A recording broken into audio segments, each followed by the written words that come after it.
This is my Witch Tengen cosplay, and I customized this hat myself, so I'm going to show you how I did it. To start with, I drew out some shapes, like some jewel shapes, on some EVA foam using a yellow marker. I just used a yellow paint marker because it's easy. I can get the lines to show up so I can stay inside them. And I have tons of scrap EVA foam because me and EVA foam low-key have a love-hate relationship. Sometimes EVA foam works for me, and I'm very happy with what I can make out of it, and other times I want to throw it against the wall and never use it again. But we're here anyway. So I am using my X-Acto blade, and I am making like another square essentially. So I'm like squaring off the edges, making them nice and flat, making sure that my X-Acto blade goes straight down and then pulls straight. And I know it should probably be pulling away from me, but I always pull towards me as it does that, so that the edge is like flat, so that way when I go in later with my Dremel it won't cause me any problems or make it uneven. So I do that all the way around, and then after I've like kind of squared it off, I then go in and adjust the angles. Now this is much easier on some shapes than it is other shapes. For like the diamond shape that's on his headband, and even the one that's like a pentagon type thing, or like something like that, that one's also relatively easy to do. But that octagon one or hexagon one that I tried to attempt did not go well for a number of reasons, and I will talk more about those here in a second. So I kept cutting those shapes out, and then once I did, I just kind of went one last time to make them a little bit smaller on edges if I wanted to.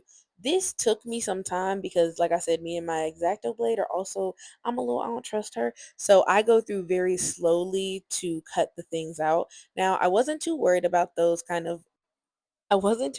yellow edges because I knew that I was going to Dremel. At this point, I had done the diamond shaped one. It turned out great. I was very happy with it. I figured, oh, let me eat the frog, move on to the octagonal one because it's going to be more difficult.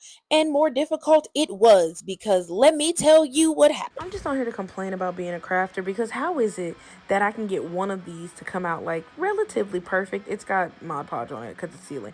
Came out relatively perfect, it's smooth and everything like that. And then I make two other ones with the knowledge that I now have, and it just didn't come out as good. Why?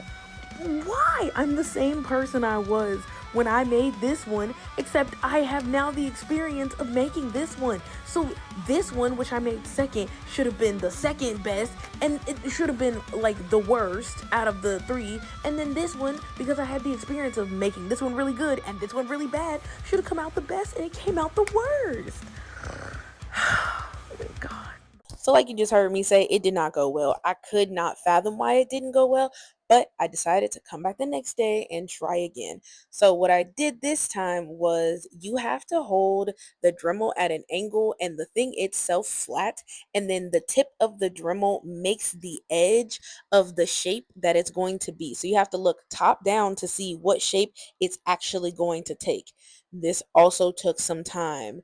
But once it happened, I was fairly happy with it. I dusted them off, and then I covered them in matte Mod Podge to prepare them for painting.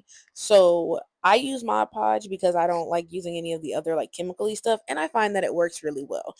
In the next video, I'm going to talk about what type of paint I use, how I painted it, how I affixed it to the headband itself, and then how I got the headband on the witch hat, and the little muscle mice will probably be a separate video, a third video. So be on the lookout for those. Okay, bye.